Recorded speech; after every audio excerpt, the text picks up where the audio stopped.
Should under 16-year-olds be able to access the internet? If so, to what degree? And is social media harming young people? How should we deal with the tension between transgender activists and women's rights activists online? What does the McSkimming report reveal about free speech issues within New Zealand? What should change? Stay tuned to find out.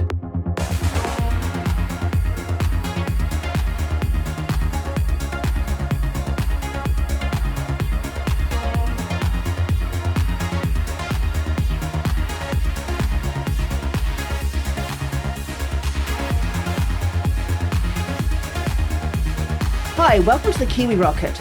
Today we have Jillaine Heather, Chief Executive Officer of the Free Speech Union, here to talk to us about various things that are hitting our country at the moment. Hi, Jillaine, how are you today? Hi, Joe. I'm very good. That's fantastic. So there's a few things been happening in our country lately, such as a suggestion that we should ban under 16s from using the internet and social media. And I'm thinking there could be some issues with this around privacy for all New Zealanders. What are your thoughts on this? You're entirely right, Joe. There appears to be a lot of research out there, a lot of commentary out there on the potential harms of social media, especially on our children and on under 16s. I'm not doubting that at all. There are definite harms there. What I'm really concerned about is what do we do about it and how is that implemented? And I'm really not certain that I want the government to be, the arbiter of what happens and to put a solution in place. The bill that we've seen that was introduced by Catherine Wedd, it's very light on details. Members' bills usually are. But what we've seen overseas in the UK with the Online Safety Act, what we're seeing in Australia as they look to try and again help the kids, ban the harms for the under 16s. The UK appears to be a mess, and it's censoring the internet and or creating potentially a slippery slope to digital ID for all. There are really valid concerns about, in order to know who's under 16, you have to know who's over 16, which is a big concern for people's both privacy, freedom of expression, and censorship and access. So when you say slippery slope, you mean that people could potentially lose all anonymity? Could it be abused by future governments? Is that a concern of yours? As with anything that's set up, if there is a large-scale verification system put into place, I think it's a valid concern of, well, where is that then taken to?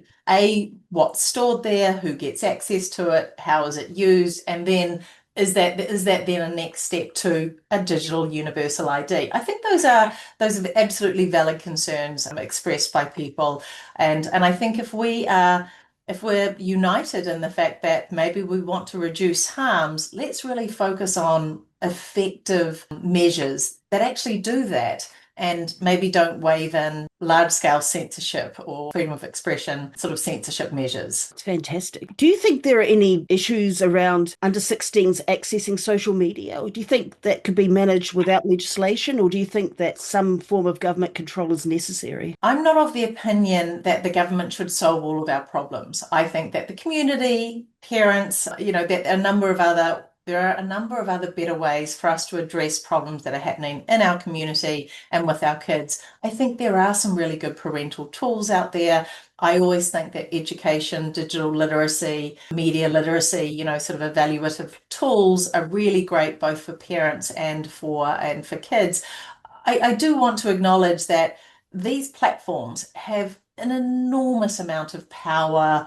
Billions of dollars are spent trying to get eyeballs, addict them to whatever game, whatever, sort of social media platform or app that they're on. So I think there is an asymmetrical power imbalance, but I'm not certain that this is the solution to it. Well, potentially, I think that I know there are some YouTubers and other people who have channels and they're below the age of 16 and they've got a following, they've got a business. I think it'd be a real shame to take that away from them. We've heard that quite a bit, actually. I didn't realize how entrepreneurial Many kids are, both I think on Instagram, on YouTube, and sort of running their own businesses and interacting in various ways. And I agree. I've also heard arguments about, blinding the future generations or making them digitally illiterate, which I don't think is something that we want, just given the environment that we're in. So again, I think there are, go after the harm.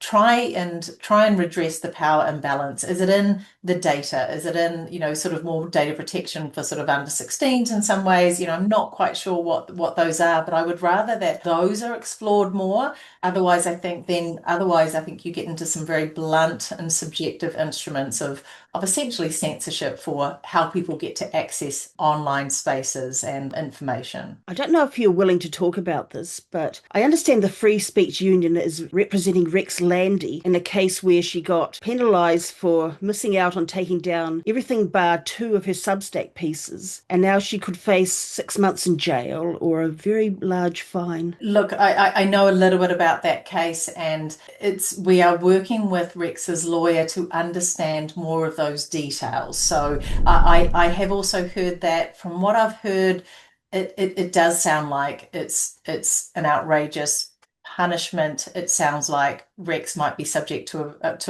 an overbroad suppression order, but I don't have the details in front of me at all in terms of our legal counsel hasn't yet received the details from her representation. But I'm keen to find out more details.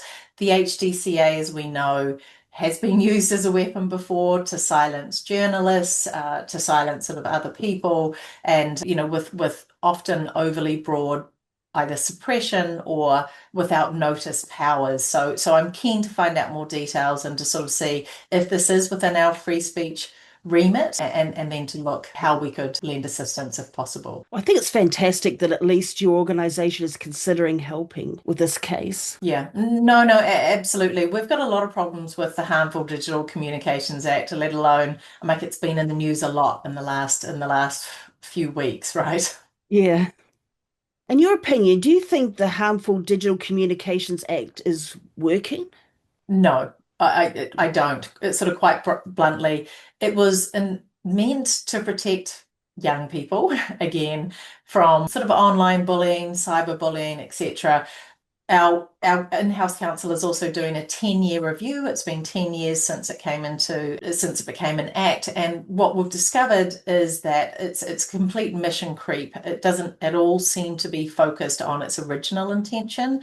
It's used, for instance, to silence journalists like Portia Mao. It's used in relationship breakdowns. It seems to be a tool that adults use. And then we've seen it very recently in the Jevon McSkimming case, when it was really used to silence an accuser of, trying to bring forward the allegations of sexual misconduct. So I don't think it's working now.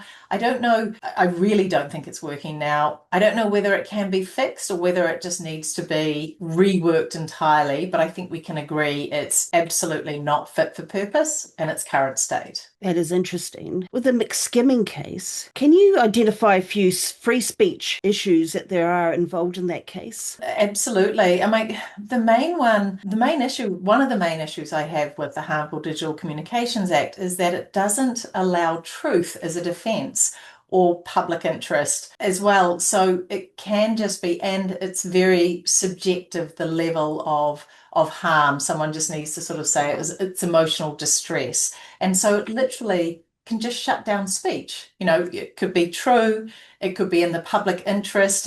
So many issues here, especially in the McSkimming case, and they were just shut down. I'm like, there were so many other areas of that case that are disturbing, that the IPCA report has flagged, but particularly on the fact that a whistleblower, someone was trying to out allegations of sexual misconduct, and it was just used against her to silence. And I still think she might be facing charges, in relation to emails that she sent to sort of other people, related to the case. So yeah, I think there are some clear free speech implications here.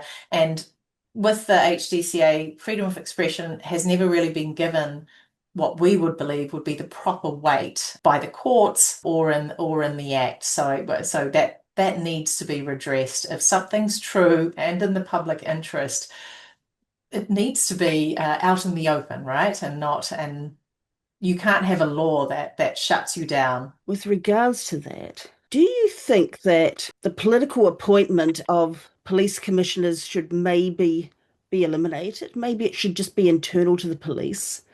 Because I find that quite disturbing that a government can appoint a police commissioner.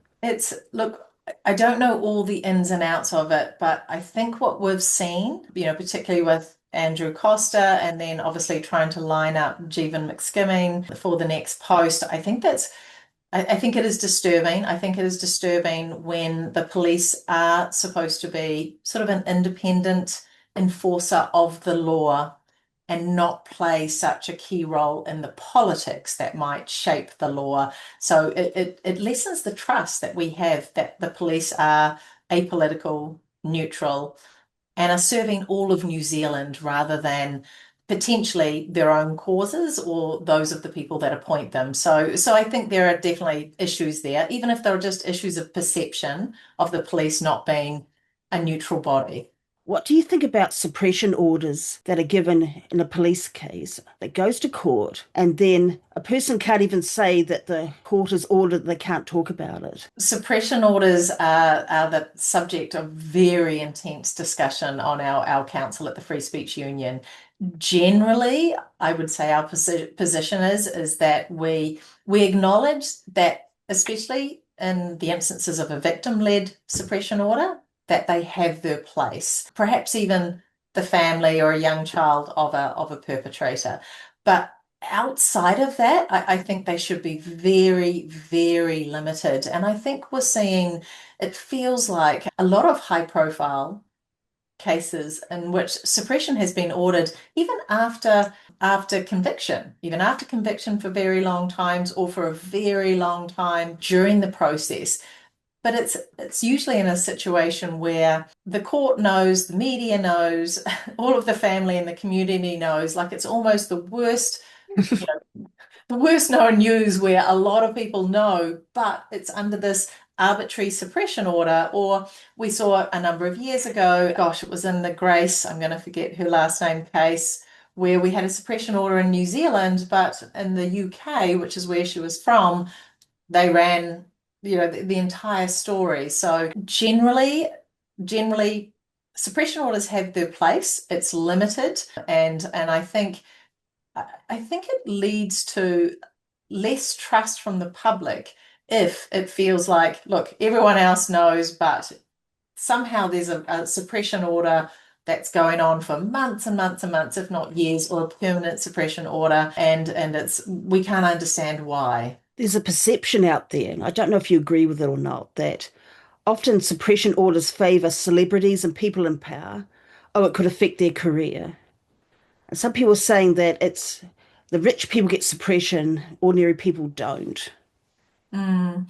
Yeah. This is definitely the subject of a lot of intense debate on our council, especially with our criminal barristers that deal with legal aid. Their position is that actually suppression orders are given right across the spectrum, sort of depending on the situations. However, they also agree that potentially there is an overweighting of the initial instinct to suppress names or to carry it on for far too long. And they do, unfortunately, and I think, you use the word perception. I think it's right. We have a perception that it's not quite pay for play, but it does seem to be high profile cases, celebrities, and again, situations where everyone seems to know or nearly know sort of who it is.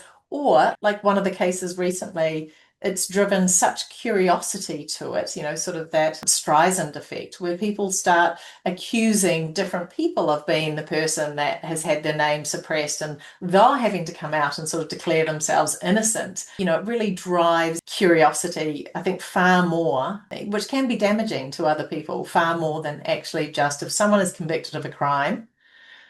Generally, that should be on the books because that's how our community and society works. You have a trial, you have a jury, or whether it's a judge trial, you get convicted, your name is out there, you deal with that and the community deals with that. So it's a tricky area, but I can understand the public perception. What is of a particular interest to me, to get back to an earlier issue, is that you've got a tension between many people in the trans community and women. Hmm. And I know that society is currently favoring people who are trans. And to me, it's a very grey area. It's been painted as a binary, but it's not really, because I don't think all trans people are the same or even believe Hmm. the same things. And do you think, I know this is not a straightforward question, but do you think that there should be hate speech laws for trans people? Or do you think that people should be able to say whatever they like about trans people with regards to women's rights, Hmm. particularly? Great question. I I'm head of the Free Speech Union. I don't think there should be hate speech laws, for anyone, and that is blanket across the board for all of the reasons you would imagine in terms of, well, who would be the decider of what was hate speech at any given time, and when governments change, when people change, someone deciding you can and can't say something. I think there need to be bright legal, lawful limits, the intimidation, the harassment, the incitement to violence. It's the question you raised though, between, for instance, if we were to position it as women's rights and trans rights, what I would love to see, and we recently we toured with Helen Joyce, across the country, and I suppose the byline of the tour for me essentially was that we need to be able to talk about sex and gender. So communities need to be able to discuss if there are people with different views, different ideologies, different perceptions of what rights should be. We actually need a discussion. And unfortunately, what it seems that we've encountered in New Zealand, and it's not New Zealand alone, it seems to be happening in a number of countries overseas, is the inability to even have a discussion about, is this the rights conflict? What are these rights? How can we work or live together as a community? So I would, as always, just encourage far more speech. You can't shut down the areas of sex or gender. You can't tell people what to think, but you need to encourage a space where you can both explain your perspectives, where you're coming from, and then if there is a rights conflict, identify that rights conflict, and then we can try and work from there. But unfortunately, we haven't even been able to get to that point because the discussion or the debate, or rather even just the discussion, has been shut down. So I would say no to hate speech laws and yes to a lot more good faith, in-depth conversation about, are there clashes between women's rights and trans rights, or rights that other people want? And at least we can go from there. It's fantastic. So, with all these things coming up, the McSkimming report and the digital ID and the gender, what other area has been on your radar in the Free Speech Union? There seems to be more and more every day. One of the themes I'm really keen to continue to push into is themes across everything that we've touched on today, but it's about open justice. It's about reporting on cases and open reporting in the media on cases. It's about explaining things clearly. It's about also looking at the suppression law, and suppressions not just on names, but sometimes on entire proceedings, right? Where they can't be reported or they've got restrictions on them. I think New Zealand appears to be experiencing a period where sort of a lot of, and it's tribunals and it's maybe regulatory authorities, I don't want to say making up their own rules, but really pushing into an area where it's confidential. If someone has complained against you, you can't talk about it. You're put under a really long process of investigation or not, but it might be confidential. You might lose your job. You might get fined, etc. So I think there needs to be a bit of a sea change of literally bringing these things into the light. You can't, my view, you shouldn't be able to threaten someone's livelihood, and especially for a lot of these we're saying are speech-related incidents, right? Someone making a comment on social media, or putting out an article, other people complaining about it, and then sort of the regulatory authorities or the professional authorities sort of getting involved. So those are one of the big areas that we're seeing more and more of, that we want to shine more lights on, and more people are coming forward, and hopefully we're helping them with some of their process, and can keep talking about it, so it doesn't happen. And the overreach of the BSA, for instance, could be one of those instances, right, where a body just decides it can now do this, or these rules are now for it. And I think someone needs to push back on that sometimes. Would you consider myself to be a broadcaster? Exactly. Well, I'd be careful what you want me to say.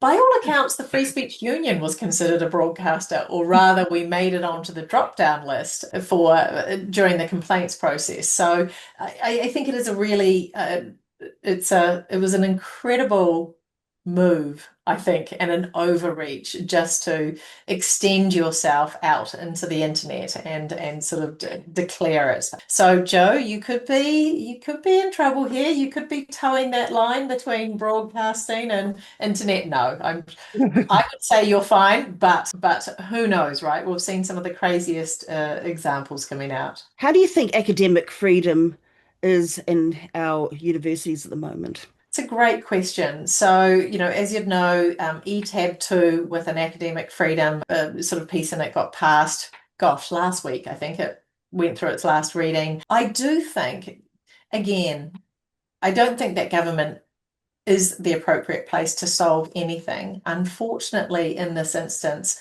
I think the government was needed to steer, or at least signal, a little bit of a recorrection for some of the universities, because and have studied. I finished my master's over the last 4 years, so I was doing some master's papers at university as well, and there was a chilling effect in some of the papers or the topics that you could talk about. There did feel like there was a conformity of thought of what you could participate in, and would have seen sort of speakers be either cancelled or sidelined, etc. So I think that there's a much better awareness of it.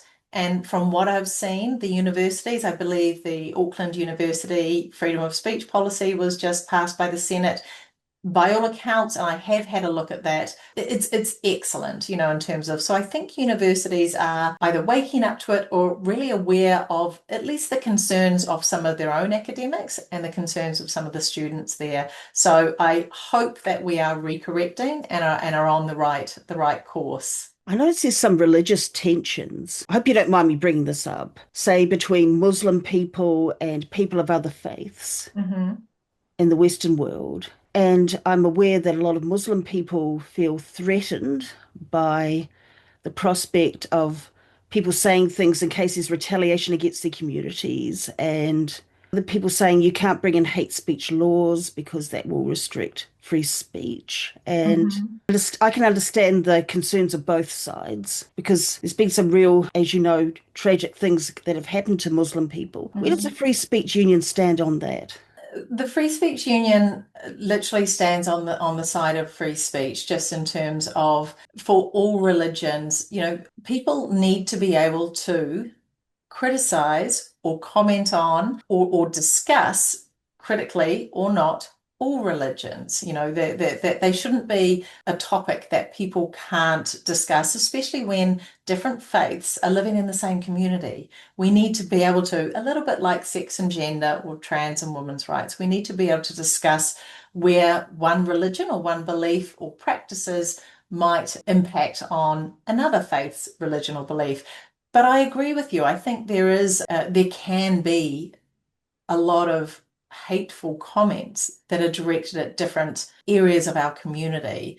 And again, I would rather, obviously, there's a lawful or a legal limit in terms of what is harassment, what is intimidation. We do have those offences in the law, or what is incitement to violence. But otherwise, I think it is counter speech. It is shining a light on awful stuff.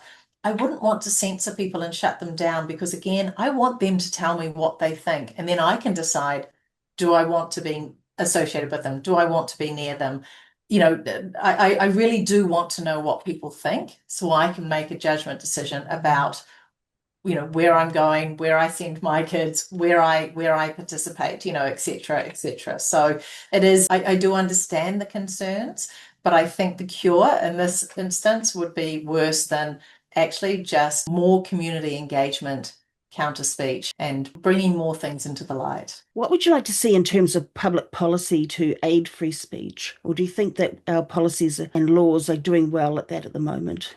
Oh, that's a great question, Joe. I would always like to see probably more of a cultural reinvigoration of why free speech is important. A lot of people just see free speech as a cover for offensive speech or hate speech. But actually, I think it is far more important and it goes far deeper than that. I do think that a flourishing community and a working or a functioning democracy need freedom of speech. We need to be able to criticize, we need to be able to speak our mind, we need to be able to interact with other groups openly and honestly, and I would hope in good faith, but sometimes that also means you hear some things that upset you or offend you. So for me, the biggest one would be a cultural shift and people understanding it's not about shutting down things that we dislike. It's actually about engaging in more speech and understanding each other in more ways. So more of a cultural reinvigoration of the importance of freedom of speech is number one on my list. And then other policy changes maybe for the government after that.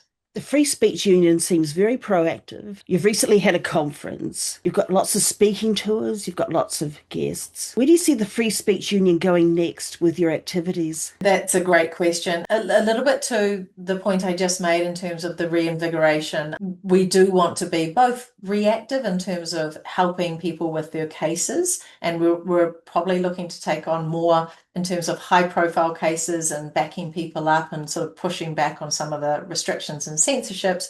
But I would also like to, I spoke at the conference about sort of a bigger or broader education initiative, for the 16 to 25-year-olds, all about sort of discernment, critical thinking, evaluation of information, and also all about the ability to engage with ideas that they might not initially like, or engage with people that think different things. That sort of, I think it's a skill that has been either not so much lost, but underutilized in our polarized society. So that's definitely one of the proactive measures. But again, we are here as a union, particularly to protect people's livelihoods. So we will keep doing that to the extent that we can and helping with people's cases and their livelihoods, etc. That's great. If people want to get involved with the Free Speech Union or get assistance, where do they go? Your website? Exactly, to our website, fsu.nz. All of the information is on there to either join as a member, to get involved, and at the very least to subscribe so that they understand what we're doing, what we're involved with, and what's coming up next. We've got Stephen Pinker touring. Well, rather, he's coming for one night in February in Auckland next year, and then a lot more things will be announced. So that's the way to follow us, and that's the way to get involved. It's fantastic. Thank you very much for being on the Kiwi Rocket. Thank you, Joe. It's been a pleasure.